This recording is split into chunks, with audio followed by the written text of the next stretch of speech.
You're listening to a Hebrew in Israel podcast with Yoel Halevi, exploring the language, culture, and history of the Bible. For more information, visit us at HebrewInIsrael.net.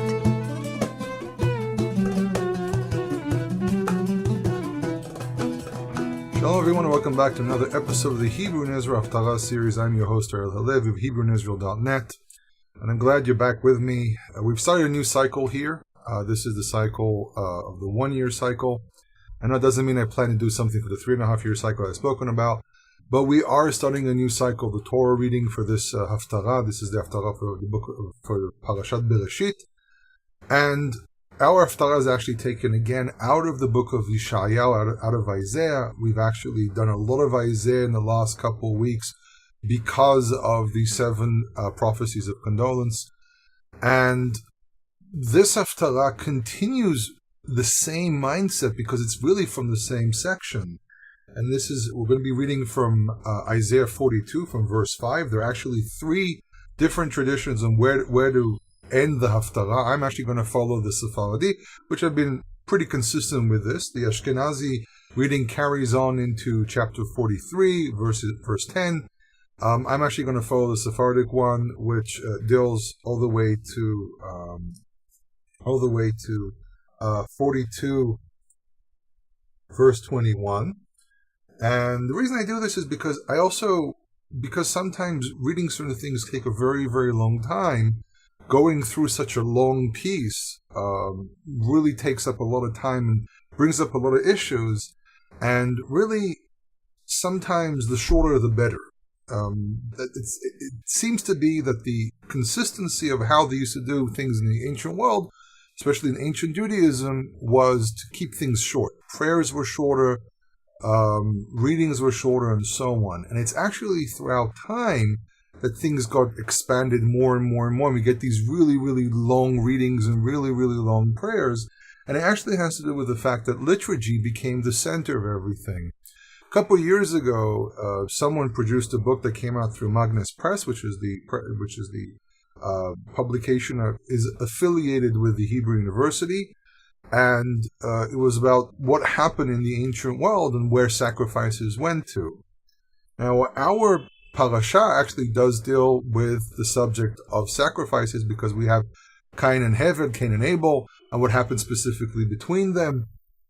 And it's been a couple of years since I did the Torah series, and therefore I don't remember if I addressed everything. But it's a really interesting subject there of what exactly happened with the sacrifices.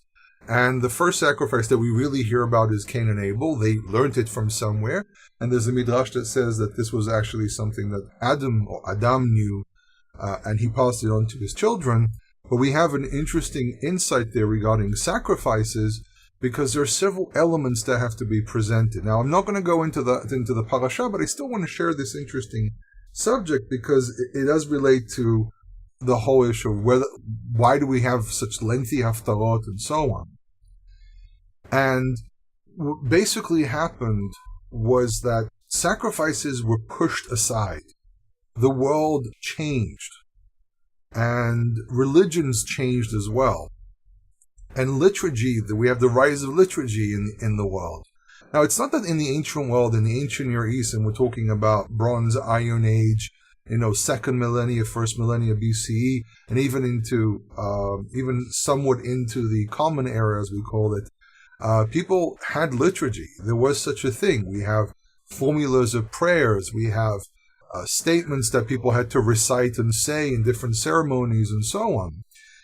But in the Israelite world, we have a lot of prayers, we have a lot of psalms and songs, and people did sing and so on. But there's a theory that was presented many years ago called the Temple of Silence. Now, the term Temple of Silence, I think if I'm not mistaken, was coined by Yechezkel Koifman, who argued that in the Israelite temple there was no such thing as noise. Everything was completely silent. And only in time did they start really introducing prayers and songs and so on, that by the point that, at least in the Second Temple, we hear very clearly about songs and the Book of Chronicles, which presents a retrospect understanding what was done in the first temple. And there's, again, as I've always said, Sarayefet. Very, very interesting stuff. She's sometimes known as the Chronicles lady. And the reason was because most of her research was done on this specific period. And one of the things that's argued about the Book of Chronicles is that it's retelling the history of Israel from a perspective that fits more the mentality of a very specific group during the Second Temple and not necessarily what was done historically. So there's always this interesting conflict between Samuel, Kings, and Chronicles and how they correspond with one another. So in Chronicles, if you read Chronicles as is, you get this idea that the temple was very loud, there was singing there all the time and so on. But Kaufman and then his own student, Professor Israel Knoll, actually argue this idea that the temple was silent. Now, on the other hand, there was a researcher called Movenkel who was well known for the division of types of literature, and specifically, he wrote an entire book about the Book of Psalms, very long book, hundreds of pages long, where he tries to link each type or each grouping of psalms to things that were done in different functions, including enthronement psalms and psalms which were used in the temple, basically producing. Now, Movenkel lived before Kaufman, so he worked off of a very specific premise that was very common through the fact that people believe that there's supposed to be literature and liturgy inside the service, inside your worship. So he tried to do that, but people have found flaws in these ideas. When you deal with the temple itself on a daily basis, there is this big question mark of, did the Levites really play music, or was this something that was reserved for very, very specific times of the year, specifically celebrations and so on, where singing makes a lot more sense.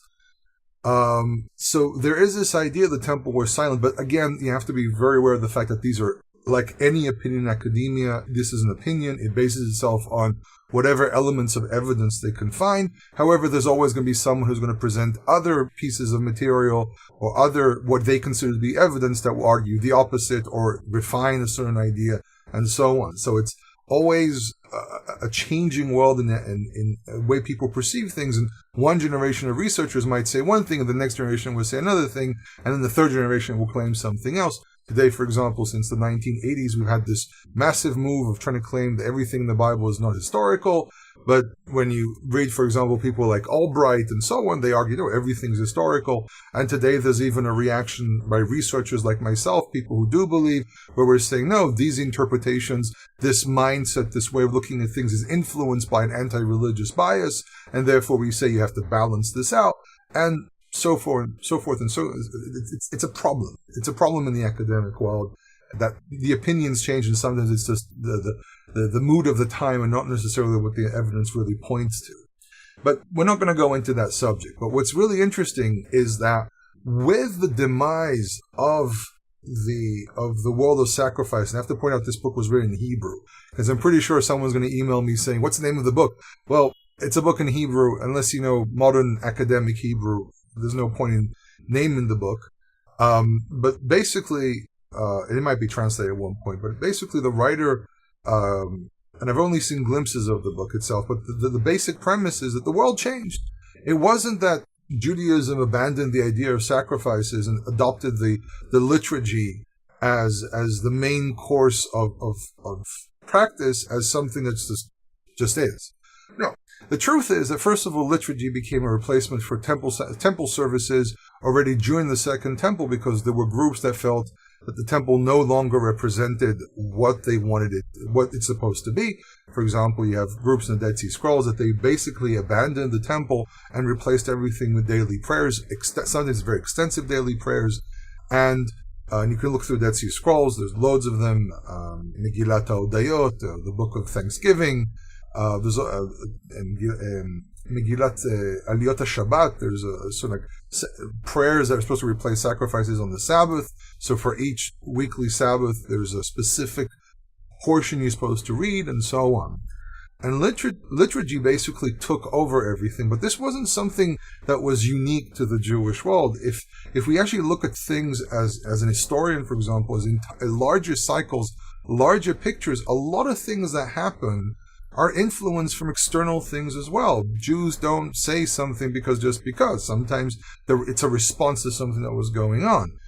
For example, the Midrashim were a response to allegoric interpretations, but also a response to Christianity. Martyrdom in Judaism only really starts showing up when Christianity starts talking about martyrdom. Before that, when someone died for their God, it was more about being a hero.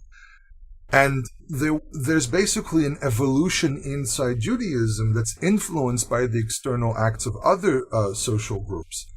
And, for example, there's an argument that says the reason that we have so many manuscripts of the Tanakh appear in the middle of the Second Temple is because this was a period where the cultures in the area were sanctifying, they were producing manuscripts, they were producing books and sanctifying them, making them into their own literature.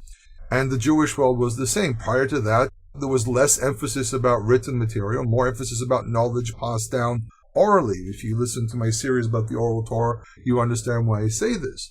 So written material was mostly something ritual. You wrote on stones. You had the Ten Commandments on tablets. You had a Torah scroll that's placed in the ark. It's never really taken out. And a lot of the information was passed down orally also because most people couldn't read and write. And then during the Second Temple, that changes and people start sanctifying the idea of written material, written knowledge, and then we also start developing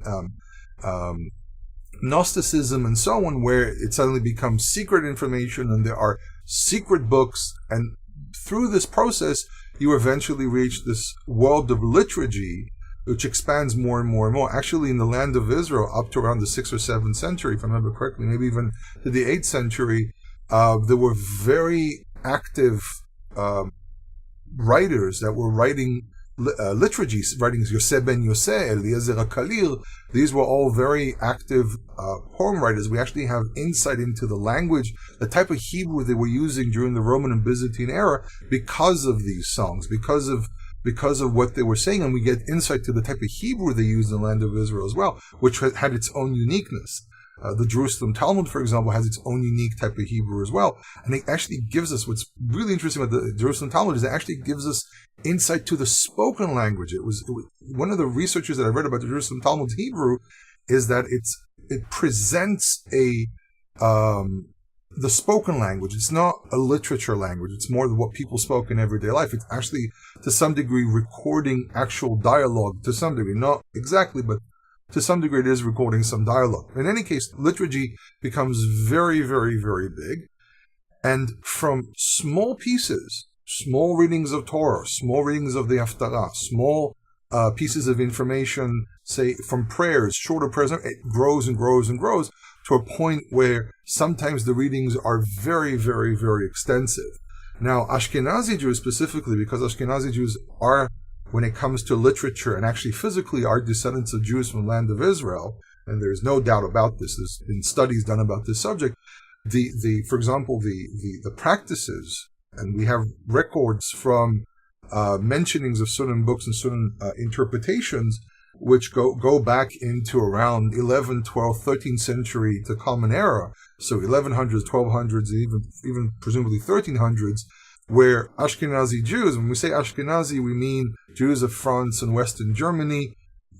By the 1200s, we start hearing about communities developing in Eastern Europe, and these groups present, specifically the West Germany of today, or the German territories, and France, they actually represent a lot of literature, practices, even formulas of prayer, which we can identify as being things which were done in the land of Israel. In truth, a lot of the Ashkenazi Jews are descendants of people who were already in southern France during the Roman era, or Jews who were taken from the land of Israel and to Italy and then migrated north, at least according to some books that I read about the subject. But in any case, they carried this tradition and these practices and even the formula of language. So there was a high tendency amongst Ashkenazi Jews to increase the length of prayer. There's always this common joke. For example, we're reading Bereshit after the high holidays, but there's always this common joke that Ashkenazi prayers are always much, much, much longer. So there's always these discussion. Remember when I was a kid, you finished the prayers of Yom Tov, Rosh Hashanah, and there was always this fact that you can see the Ashkenazi Jews walking back home from synagogue, but up to an hour and a half after the Sephardic Jews, after the North African and Eastern Jews, because the prayers are much longer. There's more poetry. There's more readings to be done during the prayer. So it's not a surprise that the Ashkenazi reading is sometimes much, much, much longer, because the tendency is to, why not? Let's add more. Let's add more pieces to a point where people Sunday stay in the synagogue much, much, much longer. But this is not unusual, because when you look into traditions from the land of Israel, there was actually this practice to stay in the synagogue way past regular prayers, because there was always the rabbi will give a talk, and there was extra prayers and so on. So Ashkenazi Jews are more or less following these old practices. However, when it comes to the actual reading of the Torah and the actual reading of the Haftarah, it seems to be that they kept these things much shorter, because the focus was more about how can we pass on how to practice things, and less about reading the literature, because reading the Torah, reading the prophets was something people could actually do throughout the week. And also because they didn't want to keep people for too long inside the synagogue due to a very, very long reading. Now, I know there's a bit of an oxymoron here, because then they had very long prayers. But there is this discussion about having to sit there and listen to the reading and having a very, very long reading and making people tired. So the prayers are sometimes shorter, but then you have extra things. It's an interesting world of how the prayers in the land of Israel work, because you do see this contradiction where on one hand they were trying to keep parts of the liturgy short, and then in other places they kept things much longer, especially the rabbis' teaching. But in any case, I've noticed throughout the years that there's a tendency of the Ashkenazi readings to always be longer, which probably goes into the fact that in Ashkenazi Judaism, or the Ashkenazi Jews, have a tendency to extend liturgy to a great extent, because probably of things that they learned from their fathers in the land of Israel. But again, this requires a lot of research into prayers and practices and so on. But a little bit of background about that. So now we're in Isaiah 42. I've given a lot of introduction about Isaiah, a lot of discussions, so you have to go back to the readings that we've done earlier.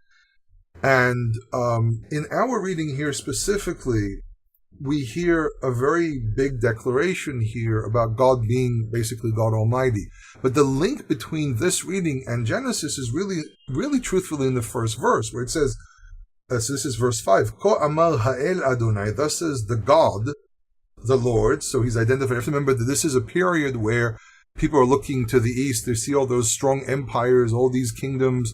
If you want to argue this is during the times of Isaiah, the first Isaiah, or Isaiah of the times of King Hezekiah, we're still talking about the Assyrians. We're talking about the period where the Assyrians are marching in, and they believe their God is the creator God, or their God is everything.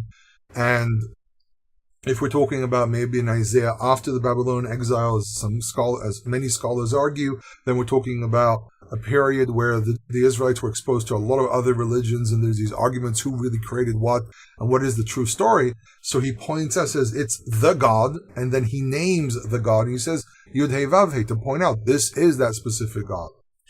Borei Hashamayim v'notehem, the creator of the heavens. Now, Borei Hashamayim sounds very similar to Bereshit bara Elohim et Hashamayim v'et haaretz.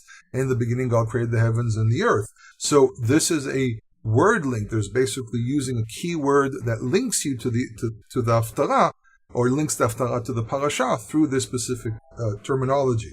Creator of the heavens and their stretcher. Basically, they believed that the heavens are like a dome over the earth. And I pointed out that, yes, a lot of cultures in the ancient world believed the earth was flat.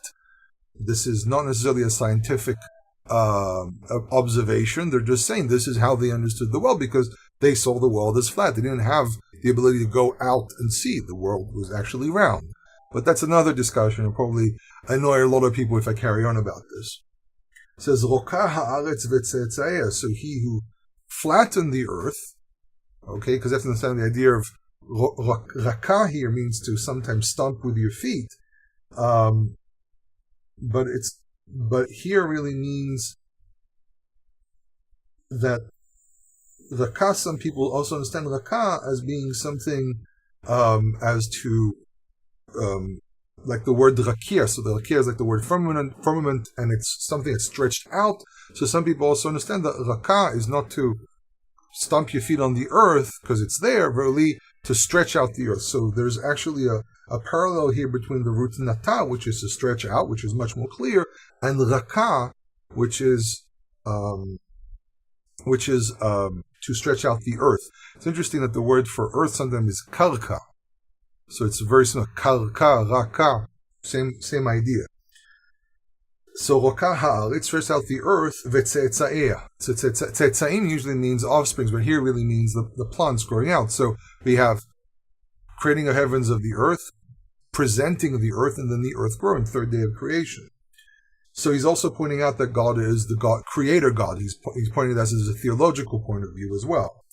So there's always this discussion about, does Isaiah believe in an alternate story of creation? Because he mentions also in other places later on the great serpent and so on, and a lot of people say, oh, this is an alternative version of the creation story that resembles other stories of the ancient. They didn't say in the ancient world, but in truth, first of all, a lot of scholars say those descriptions are actually using those beasts to reference to the common enemies, the actual physical enemies of Israel at the time.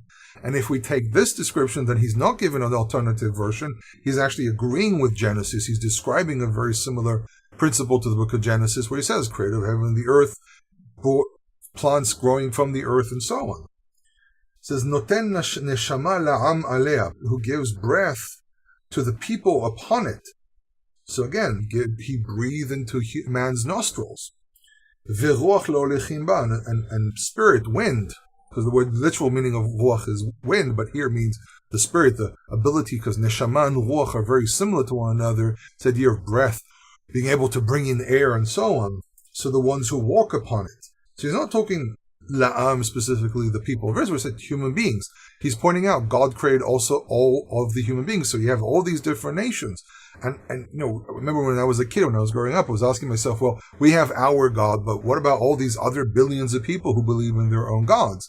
And did they understand this question in ancient Israel? And this verse, I think, clearly states this. It says, yeah, there are people on the earth, and God gave them their breath, and he's very aware of them, and he governs them as well, but he has his chosen people. It doesn't negate that. It says, then it goes in verse 6, and says, Ani Adonai keraticha betzedek, v'chazek beyadecha. So I, the Lord, have called you in righteousness, in justice.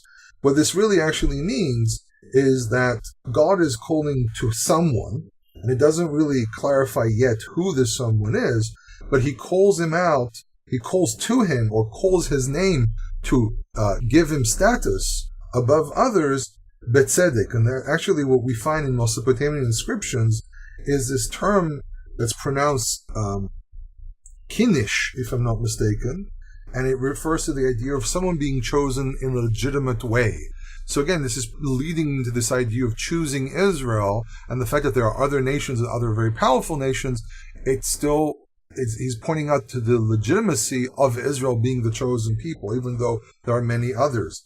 And he says, and I hold your hand, basically help you go through and help you govern you. It says, and I created you, and I will place you levrit am. So I was actually once asked by one of my students what brit am means here, because covenant of people, usually it should be am berit, the people of covenant. So some commentators, and specifically Dr. Shalom Paul, says that this is what we call a reverse construct state, that really it should be am berit, but to emphasize the word covenant, it gets flipped over. So brit am doesn't mean covenant of people, but people of covenant. Le'or goim, a light to the nations. So Israel has the people of Israel have a purpose here, which is to be light to the nations, to be the people of the covenant who bring the covenant to the rest of the people. And there's always been this understanding that really Isaiah does come from a universal perspective, where he says, well, you're the chosen people, and that's 100%, it's great. But you have to remember that you have a job, which is to spread the information of God around the world, where you can say he's making lemonade out of a lemon, which means that he's the situation of being in the exile is not necessarily completely negative. It's also to bring the knowledge of the God of Israel to all the rest of the nations. So he goes and says, so that's one thing. Then we also have to understand that it's quite possible that what he's talking to as well is the prophet himself, because we have this, and the last time I spoke about this, apparently it made some people upset, and there was some, I even hear there was some really harsh things said towards me about this, though it wasn't said to me directly, it was said to someone that I know. The problem with the idea of the servant is that, as I pointed out before, there's more than one servant here. There's the servant who's the prophet, there's a servant who are the people, and there could be a third servant, but that's already a whole discussion. It seeps into a very problematic and deep theological problem of the different beliefs between Jews and Christians. But we can identify very clearly that there is the servant Yaakov, and there's the servant where God speaks to the prophet. And then you can debate the third servant as well. So here you can say in verse 7, it indicates that he's talking to the prophet, because he says, Lifkoch enaim ivrot, to open blind eyes, leotzini masger asir, to bring a prisoner out of the imprisonment. From a prison, the dwellers of darkness. So this actually might be the prophet talking to the prophet being spoken to by God, and God telling him, this is your job. Your job is to open up the eyes of the Jews, or Judeans really at this period, and anyone who's in exile, because there were also other people who were not originally from the tribe of Judah, and it's been proven multiple times that parts of the northern kingdom fled to Jerusalem, the Jerusalem area, and lived there, which means that Jews today, even those who are descendants of the Judeans, are very clearly also descendants of parts of the 10 tribes, and the subject of the 10 tribes is a really interesting one. And I already said, Oded Lipschitz gives very interesting insight to the subject. Obviously, you always have to be a little careful with what some scholars say, but the Bible itself, also the Tanakh itself, points out that there were people living here who were followers of the God of Israel and were not necessarily descendants of Kutites and so on who were brought over here. So it's quite possible the prophet here is actually being spoken to by God to tell the people, I'm here to open your eyes so you can see the light, because you're in exile right now, but you need to know there is a light. It says, verse 8, Ani Adonai hu shemi, I am the Lord, that is my name. Uchvodi le'acher lo eten, my honor my glory I will not give to another. Utihilati lapesilim, and my praise to the statues, because he's saying, listen, you have all these gods out there that people claim are real, but I'm the only one who really does have power. And he's saying, don't be intimidated and don't be afraid from all these pagans who are telling you, oh, we have our God and this God and that God, and they've defeated your God, because you have to understand that it was very common that if a nation was defeated, it meant that there was also a heavenly battle.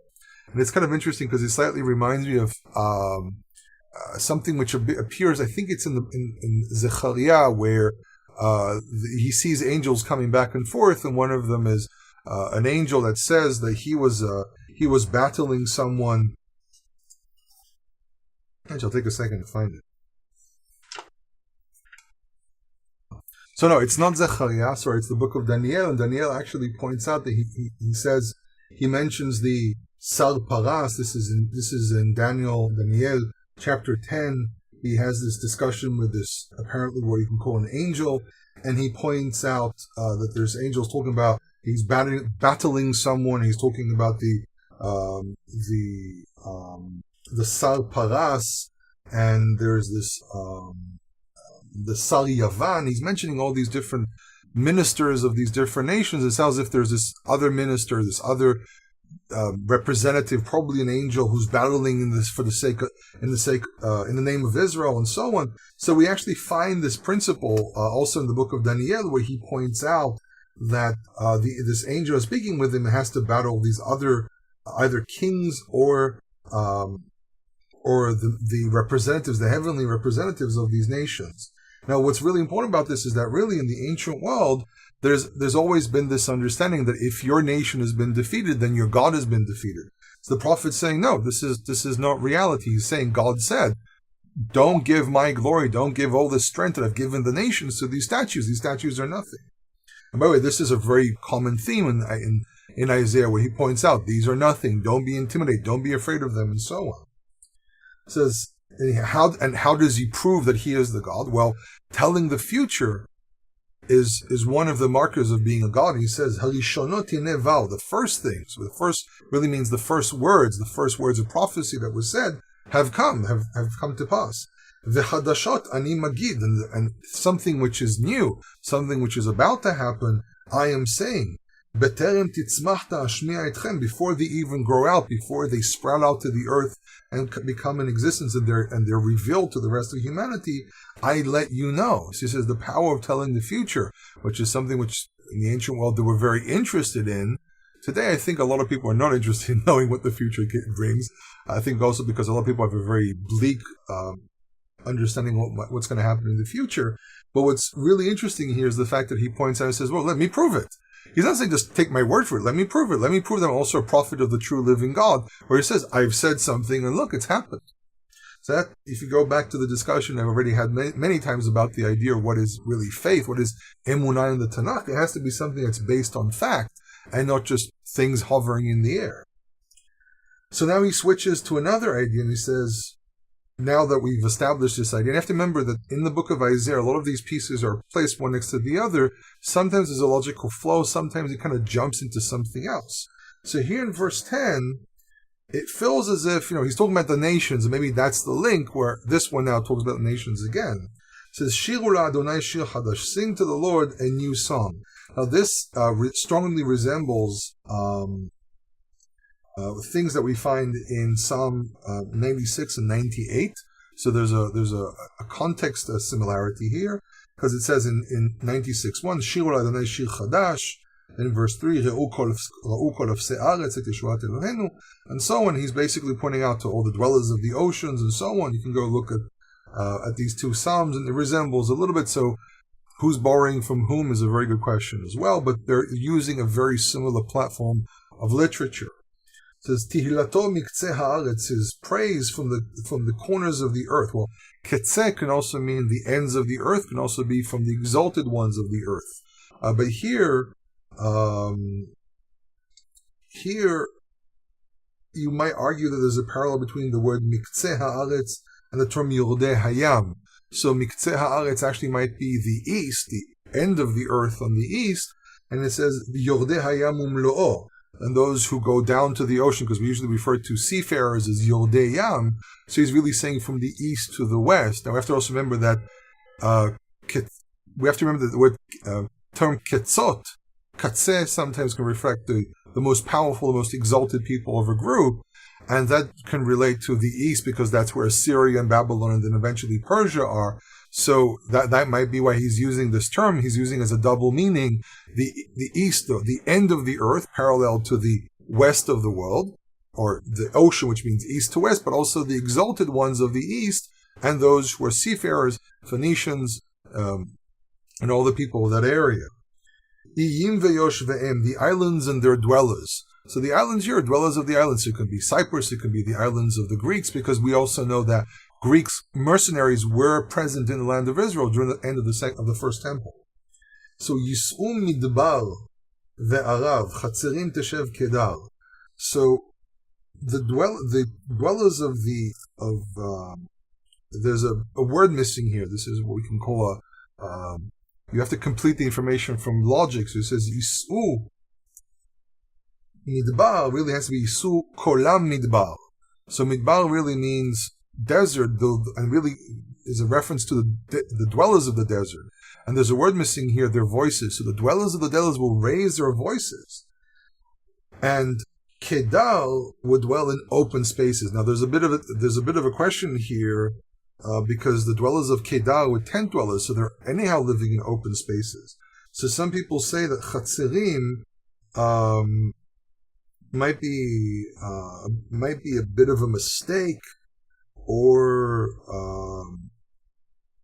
maybe Chatzerim might relate. I mean, I'm now theorizing, maybe from the root Chatzotzra, maybe it's the idea of blowing a trumpet to make a noise.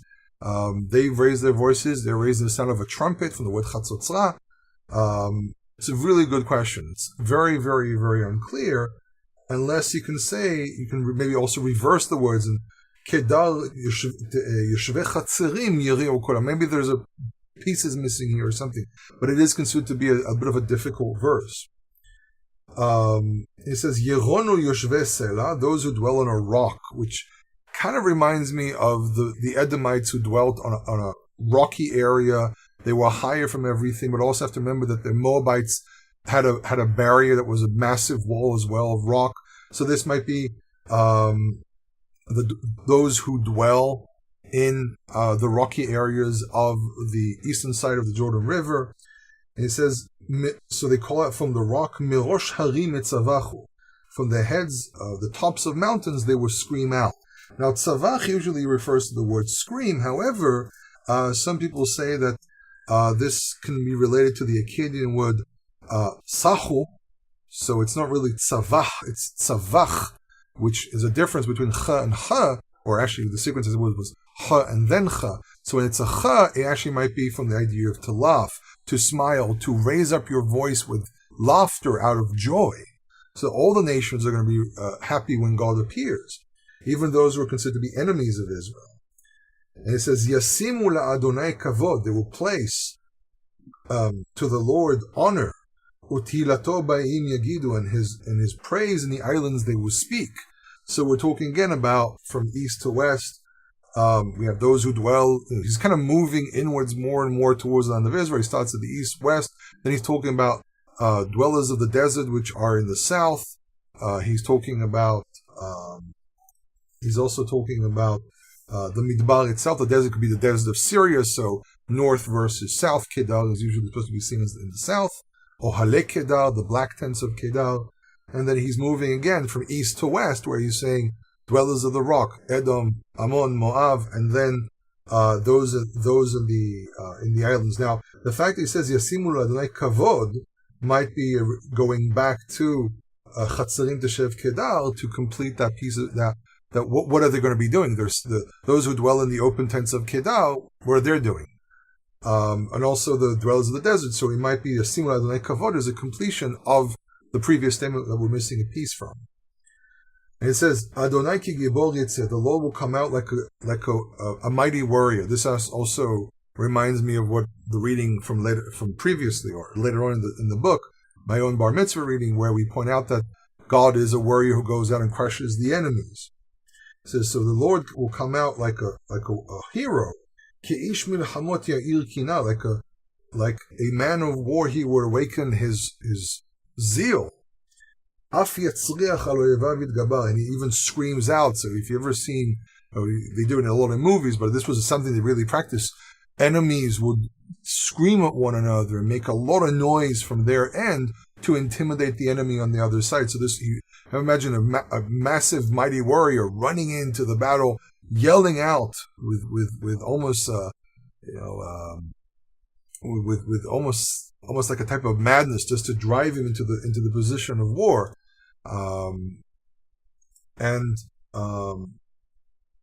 He, by screaming this, he enrages himself and then goes in the battle. And it says, Gabar, he will conquer, he will overpower his enemies. Okay, so it's he also uses the word, Kegibol, and he ends with the word Yitgabal, so he's playing around here with these words as well. Now, there's a question here, is this really an indication of violence, or is this really an indication of God stepping in and protecting his own people? Because we also have this description of all the people from the east, all people from the west, north, south, and so on. They're all positive towards God. So why is this need to describe God as a powerful warrior who's attacking everyone, or is attacking? But it might be that, he steps in and he's protecting his people, and everyone's really going to say, praise the Lord. But if anyone dares stand against him and everyone tries to stop him, then he has to intervene. So this is not necessarily having to be that it's forceful and God is walking in deliberately with the intent to destroy, but he's walking in with the intent of saying, I'm protecting. If any of you dare, then I will destroy you. So that's probably how it's being inserted here. So now, the prophet is quoting God, and he continues in verse 14. He says, okay? So there's a question here, what God is really saying. What is his response? He's explaining the situation. He says, I have been silent for a very long time. The word olam doesn't mean world, as I've explained in numerous places. It really means for a very, very long time. So God says, I've been quiet for a very long time. I've said absolutely nothing about what's been done to my people. Acharish et apak. I was silent and I restrained myself. By the way, the root apak here, et apak, or the root apak here, in the book of Samuel, it's used to indicate the idea of self-strengthening, to push oneself to do something. And here, if we read based on the cantillations, acharish et apak, it looks as if the word I will be silent and restrain myself, produce strength to restrain myself, then it sounds as if, okay, apak really has this baseline meaning of having strength to either react or not react, reactive or restrictive. But if you, for example, move the cantillation away and say, Echesheti me'olam acharish, but then et apak yerada, efe eshom ve'eshaf yachad, you can read it that way as well. So you can say, no, now I'm strengthening myself, going to the meaning which appears in the book of Samuel about Saul, where he says, Va'et apak va'al et ha'olah. I strengthened myself and then I brought the sacrifice, because they're waiting for Samuel, waiting for Shmuel, and Shmuel didn't show up. So language there is clear that he strengthened himself, he pushed himself to do something. And if we carry on with that thought, then we have to move the cantillation, the stop here, and actually say, Echesheti me'olam acharish. That means I was silent. However, now, et apaki oleda if'eh. So using rhythm of 1, 2, 3, 1, 2, 3, eshom ve'eshaf yachad, 1, 2, 3, and actually works really, really well here. So I strengthen myself like a woman who gives birth. We have this model of God as a mother, which is something I discussed several years ago for the Haftarah for the new moon, which I did with Nehemiah Golden a couple of years back. So we have this metaphor of the mother. I actually was really slightly weirded out by the idea, but I'm seeing more and more information that points out to this idea of God being both father and mother. I've seen it. Shaul Paul points it out. Professor Yisrael Knoll does the same thing. And there's a few other sources that talk about this idea. So it seems a bit more founded. So it says, I strengthen myself like a woman who's giving birth, and I breathed out loudly. So the root, there's a question about the word pa'i, the root pa'i, pa'a here, and some people say the root really belongs to the latter Hebrew and so on, which does make sense, but we can also say that it's really related to the word ef'ah, which is a type of snake that hisses very loudly before it strikes. So I strengthened myself like a woman who gives birth, and I yelled out, I hissed loudly, I breathed out loudly so everyone can hear me. And it says, and he clarifies, Eshom ve'eshaf yachad. I breathed in, nasham, and then ve'eshaf from the root nashaf, to blow out together. Basically, he's giving birth. There's the idea of the birth pain, but also the noise produced, which relates also earlier to the idea of the warrior making the loud noise. So he's using the male metaphor in the previous part of the massive warrior who's attacking, and now he's using the female side of breathing in and out. It says, and by doing this, it says, Achriv harim ugvaot, I will dry out or destroy. There's a question what exactly the root charav here specifically means. I will dry out or destroy the mountains and the hills. I would say this probably fits more to the idea of flattening things out, something he mentions later on. Flattening out, so destroying them, basically flatten out so they can walk by.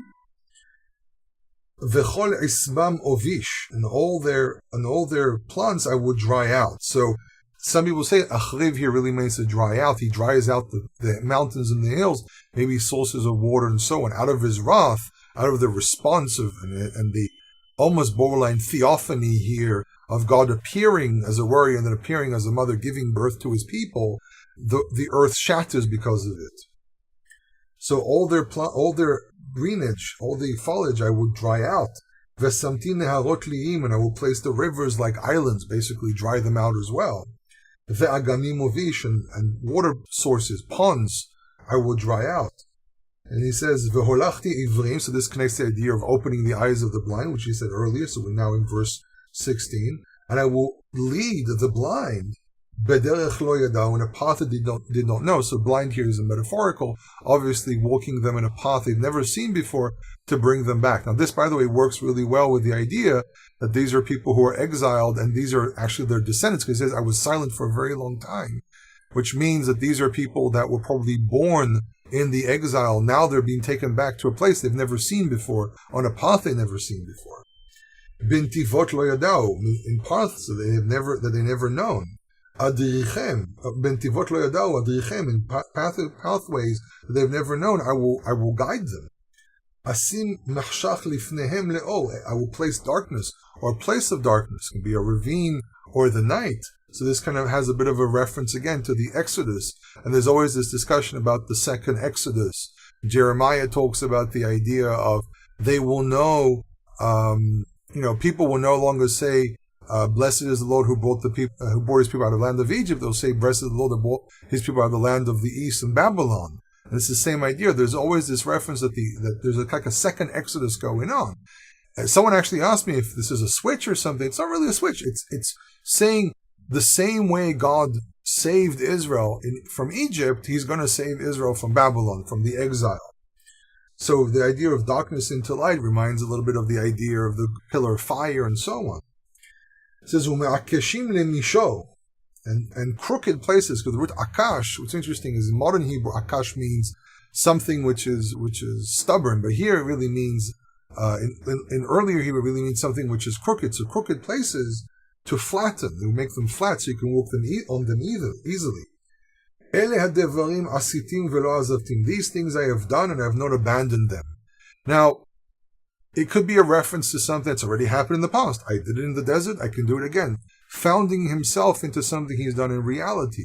However, some commentators also say that there's a tendency in biblical Hebrew to sometimes point out to something as if it's already being done, or has already been done, to point out that it's surely going to happen.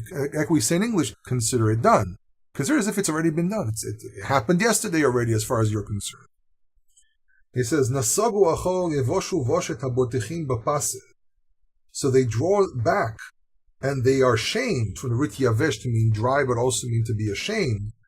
Yevoshu boshet, they will be surely ashamed, using the same root to indicate emphasis. Those who trust in the statue, who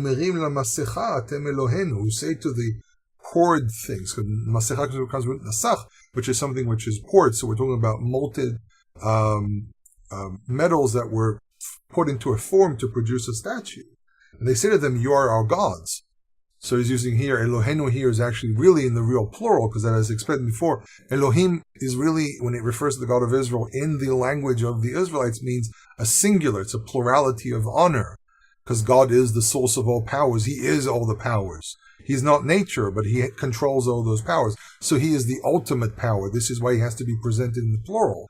But the word itself, when it refers to other gods, is in the plural, but when it comes to the God of Israel, it's really only one. And apparently there's a lot of confusion about this subject out there. So then he continues on and he says, now he uses metaphors again of blind and deaf, and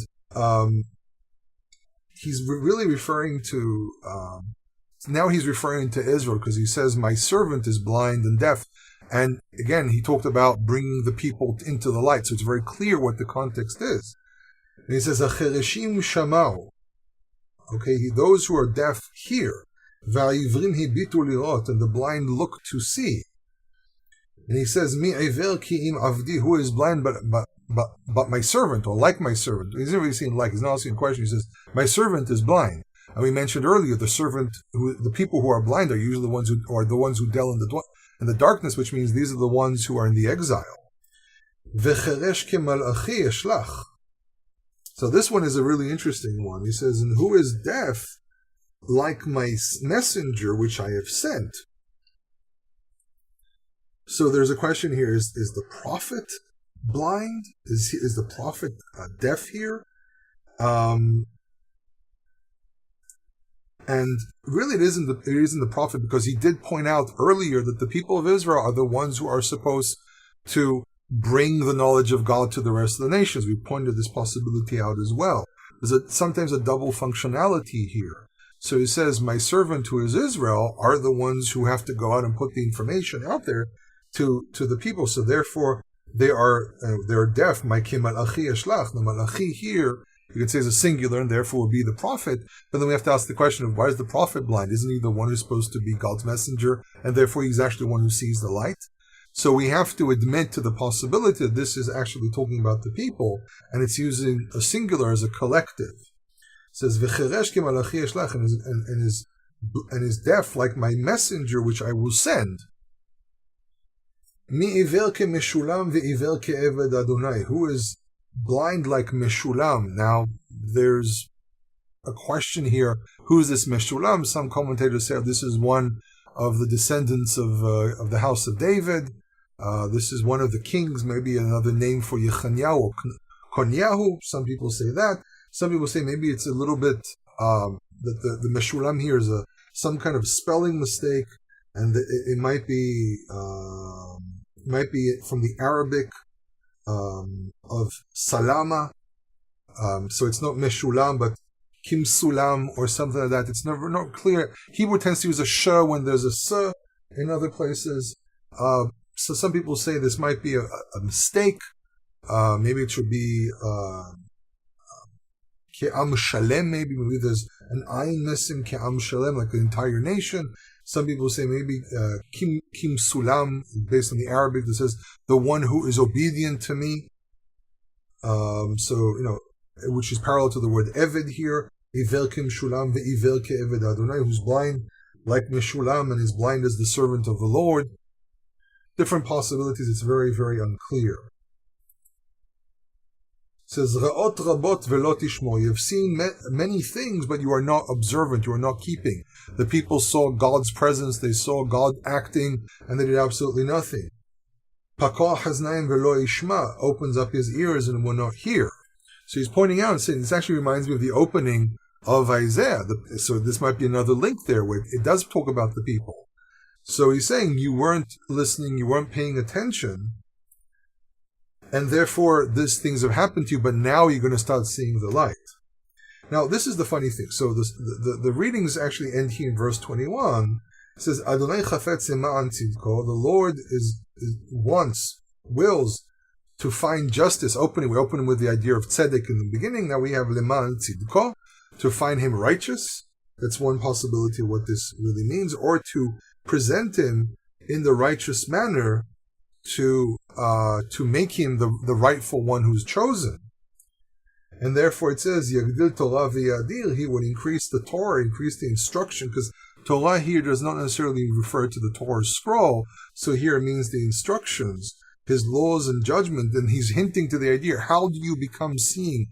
How do you become the ones who can see and can lead others and better yourself? By following Torah. And he says, Yagdil Torah v'yadir, he would increase the Torah and make it great by instructing the people to follow the Torah and forcing them to basically understand how they should lead their lives. But some people probably felt that this ending is not really the way it should end, and therefore carry on all the way to verse 10, where it actually says, Atem edai ni'um Adonai, you are my witnesses, the word of the Lord. So he turns to Israel and he says, you are my witnesses. I'm jumping way ahead because I don't want to extend this recording too much. But it really ends with a really interesting verse. It says, you are my witnesses, says the Lord. Ve'avdi asher bacharti, and my servant which I have chosen. This is clearly talking about the people. Lema'an tid'u ve'ta'aminu li, for you will know and you will believe me. Ve'tavinu ki ani hu, and you will know that I am he. Lefanai lo notzar el, before me no God was created. He's making this idea, pointing out this idea that I am not a creation and there's nothing before me that was created. I am the source of everything. This is a statement of faith. This is a very monotheistic statement of faith. And he says, "V'acharai lo yen." After me, there will be no one else. He's pointing out, I am alone. I am the only thing that there is. There's nothing before me. There's nothing after me. There's nothing was created before me. There's no God before me or anything. Therefore, I am de facto not created, and there will be nothing created after me. From his eternal existence to this very day, there was nothing created that rivals him, that equals to him. He's pointing out, even if you claim these other gods, they don't even, even if you make this ridiculous idea that these other gods are as powerful as I am, or that they are gods, I'm telling you, if they are anything, and they're not, but this is the point he's making, if they are anything, they don't even equal to me. Nothing as powerful as I am has ever existed before or after all the way to this very day. So they add all these verses, but really the point is to get to verse 10, where he points out this idea. Really, in truth, you can carry on to verse 11 as well. Anochi, Anochi Adonai, v'emi bel'adai Moshiach. I am the Lord, and there is no Savior but me. A lot of very, very powerful statements, but we have to understand that some of these statements also have an historical context, because the Assyrians believed that they were saving one, making everyone civilized, the Babylonians less, but very similar ideas. They believed that they were the ones carrying the truth. And they were hoping that maybe these nations will protect Israel and protect the Judeans and so on. And God says, no, I'm the only one who saves. I am the only one who has the power and the ability to do this. So I hope you enjoyed my commentary on this subject. As always, share with your friends, share with your family, comment. If these recordings have blessed you, please consider donating. It does take time, equipment, and manpower to produce these recordings. It also requires research material and so on. But in any case, most important, share with your friends, comment, thoughts. I understand that some things here might tread on people's theology, but it's also very important to read the text for what it's saying and not allow these differences to really get in the way of these understandings. I understand that sometimes it kind of gets heated up because of things that I might say, but it's important to understand it doesn't come from that place of trotting on people's beliefs. It comes from, here's the text, this is what it says, and this is what the Hebrew presents as well. Thank you, and Kol Tov.